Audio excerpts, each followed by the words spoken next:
नमस्कार दोस्तों, मैं इंजीनियर शैलेंद्र कुमार आप सभी का स्वागत करता हूं अपने फेवरेट चैनल स्टडी मंत्रा 91 में। दोस्तों, उम्मीद करते हैं कि आप लोग अच्छे होंगे और आप लोगों का जो प्यार हमें मिल रहा है वो काफ़ी सराहनीय है। दोस्तों, आज हम बिल्कुल नए अंदाज में नए तरीके से आज लेक्चर लेने जा रहे हैं, तो आपके साथ की जरूरत है। और इस साथ के साथ ही आपको एक बात और मैं कहना चाहूँगा कि आपके किसी भी एग्जाम की बात हो, चाहे वह यूपीएससी के एग्जाम की बात हो, चाहे यूपी लेवल की बात हो, चाहे स्टेट केंद्र सेंटर की बात हो, तो किसी भी एग्जाम की बात हो तो परेशान नहीं होना। अभी देखिए, जैसे अभी लेखपाल का एग्जाम आने वाला है, यूपीपी का एग्जाम आने वाला है और आपका वीडियो का एग्जाम आने वाला है, तो किसी भी एग्जाम की बात कर ले तो उसको क्रैक करने का एक ही तरीका है कि पढ़ना पड़ेगा। ये सीधी सच्ची बात कि पढ़ना पड़ेगा, बिना पढ़े कुछ नहीं होगा। ये चीज तो दिमाग में रख लेना है और तभी जाकर आप पढ़ाई करें। एक बात और मैं कहना चाहूंगा कि जो लोग अभी सीरियस नहीं हुए वो कृपया सीरियस हो जाए, नहीं तो जिंदगी बर्बाद होते हुए देरी नहीं लगती। तो ऐसे में हम सभी लोगों को मिलकर एक साथ चलने की जरूरत है और उम्मीद करते हैं कि साथ चलेंगे, क्योंकि आपकी साथ चलने की जरूरत है। साथ चलने की जरूरत है। क्यों जरूरत है? मेरे लिए नहीं, अपने लिए, अपने परिवार के लिए, अपने मान सम्मान के लिए चलना पड़ेगा, लड़ना पड़ेगा, जलना पड़ेगा। तो हम कहते हैं कि आप चलो ना, मैं चलता हूं, आप भी चलो। ठीक, मैं भी चलता हूं, आप भी चलो। बस एक एक कदम चलने की जरूरत है। आज हम स्टार्ट करने जा रहे हैं आपके लिए लेक्चर लेकर चलने जा रहे हैं विश्व भूगोल। ठीक है, विश्व भूगोल से काफी अच्छे अच्छे प्रश्न आपके एग्जाम में आते हैं। तो आज हम इंट्रोडक्शन की बात करें कि इंट्रोडक्शन में क्या क्या है, तो आज हम विश्व भूगोल की बात करेंगे। तो पहला जानने की कोशिश करेंगे भूगोल। भूगोल है क्या? भूगोल को इंग्लिश में कहते हैं जियोग्राफी। जियो का मतलब होता है पृथ्वी, जियो का मतलब पृथ्वी और ग्राफी का मतलब होता है वर्णन करना। यानी पृथ्वी का वर्णन करना ही क्या कहलाता है? भूगोल कहलाता है। क्वेश्चन आता है, भूगोल के लिए जियोग्राफी शब्द का प्रयोग सबसे पहले किसने किया?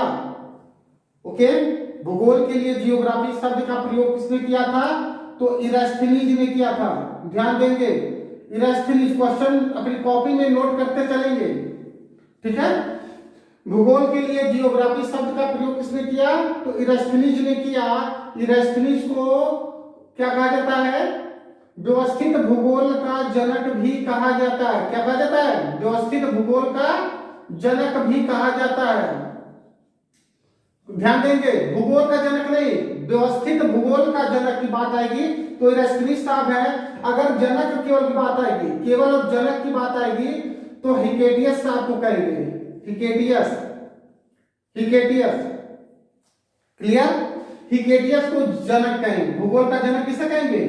हिकेटियस साहब को कहेंगे। देखिए, बहुत लाइन पोथा बनाने की जरूरत नहीं है, दिमाग में बात रखेंगे। पोथा बनाने की जरूरत नहीं है, क्योंकि हमें पोथा बनाने की जरूरत नहीं है यार। हमें समझना है, हमें डिग्री नहीं लेनी, हमें नौकरी लेनी है। समझे बात? डिग्री नहीं लेनी है, नौकरी लेनी है। तो कोशिश करो ना आप कि छोटे छोटे पॉइंट बना के लिखो, समझने की कोशिश करो। ठीक है, बहुत प्रेशर देना नहीं है, बिल्कुल आराम से समझना है। हिकेटियस ने क्या किया? हिकेटियस भूगोल के जनक है। इनकी एक पुस्तक आई थी जिस पुस्तक का नाम था जेन्स पीरियोडस। हिकेटियस साहब की पुस्तक का क्या नाम है? जेन्स पीरियोडस।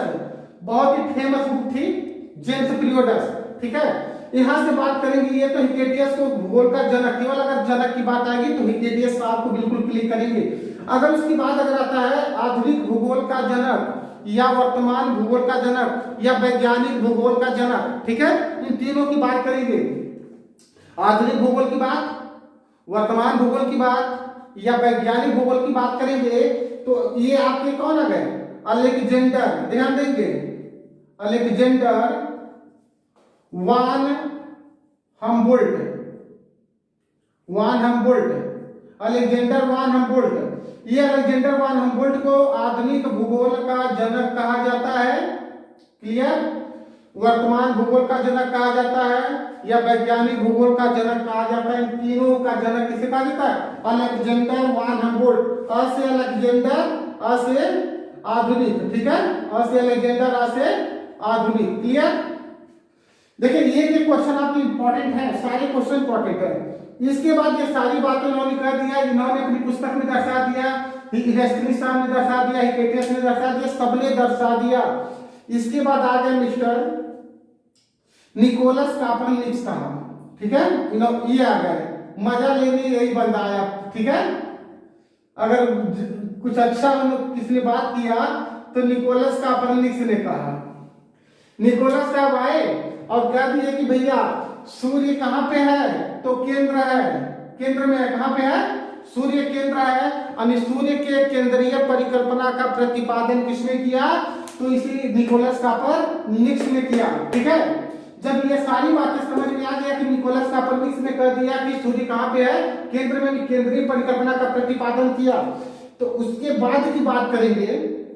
ध्यान देंगे, निकोलस कापरनिकस ने कहा केंद्रीय परिकल्पना का प्रतिपादन।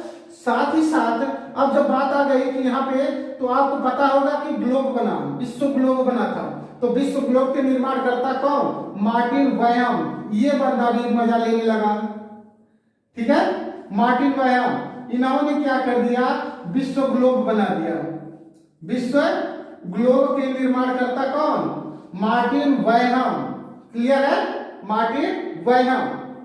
यहां मार्टिन व्यायाम की बात करने के बाद जब विश्व ग्लोब बन गया तो कहा गया, सब कुछ होने के बाद जब ये बन के तैयार हो गया विश्व ग्लोब, उसके बाद सारे देशों का जिक्र हो गया। जब सारे देशों का जिक्र हो गया तो देखा गया अरे भारत तो दिख ही नहीं रहा, ठीक है, सब कुछ दर्शा दिए, भारत को दर्शाया ही इन्होंने नहीं। तब टॉलमी साहब आए, टॉलमी साहब आए, इन्होंने कहा अरे यार भारत को कहां दर्शाओ? विश्व मानचित्र पे दर्शाओ। भारत को कहां पे दर्शाओ? विश्व मानचित्र पे दर्शाओ। और तब जाके इन्होंने क्या किया? विश्व मानचित्र पे दर्शाया। और तब तक जो है दौड़ते दौड़ते आ गए कौन? अरस्तु साहब। दौड़ते दौड़ते कौन आ गए? अरस्तु साहब। और अरस्तु साहब आए तो इन्होंने कह दिया कि यार पृथ्वी कैसी है? गोलाकार। सब कुछ हुआ आ गया तो आ गए कौन? अरस्तु साहब, ठीक है। यहाँ तक सब कुछ होने के बाद अरस्तु आ गए लास्ट में, इन्होंने कहा यार सब कुछ भी नहीं मिला तो कहने के लिए तो क्या कर दिया?